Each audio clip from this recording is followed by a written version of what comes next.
Would you ever visit a house of ill repute, then buy a t-shirt bragging about it? Because that's exactly what people in Natchez used to do. Natchez has always been a city that did its own thing. For a while, it was the wealthiest city in the United States. And it's always been a place where the whiskey flowed freely, where you could find a back room to gamble in if you really wanted to, and where you could get companionship if you could afford it. One such place of business was a place called Nellie's, run by a woman named Nellie Jackson out of Possum Neck, Mississippi. In 1930, Nellie moved to Natchez to open up her business, and it wasn't run in secret. It was very much run out in the open, but for whatever reason, Natchez was fine with it.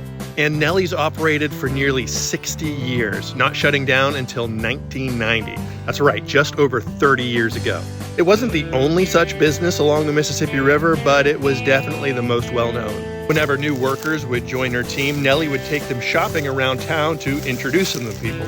And the place was so well known that they even sold t-shirts that said, "Follow me to Nellie's," a very popular gift in Natchez. Even as far away as Europe, people had heard of Nellie's in Natchez, Mississippi, sometimes the only thing they knew about Mississippi.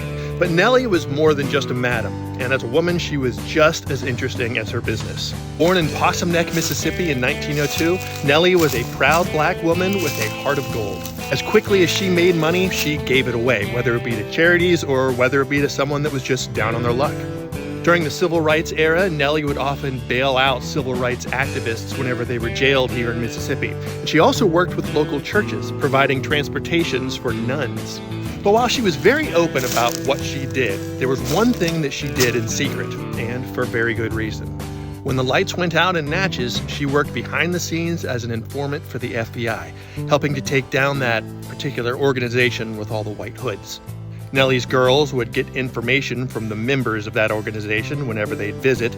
They'd pass that information on to Nellie, and then Nellie would hand it off to the FBI, helping to take down that reign of terror from the inside. Sadly, both Nellie's business and her life ended on the same night in 1990. An irate customer returned to the house, attempting to burn it down, blowing himself up in the process, and Nellie didn't survive. But her legend still lives on to this day. A mysterious and kind woman who lived many, many lives. A philanthropist, a madam, a civil rights activist, and a spy. There's even a play that's been written about her life called, you guessed it, Follow Me to Nellie's. And if any of y'all have your hands on one of those old Nellie's t-shirts, I'd love to see a photo.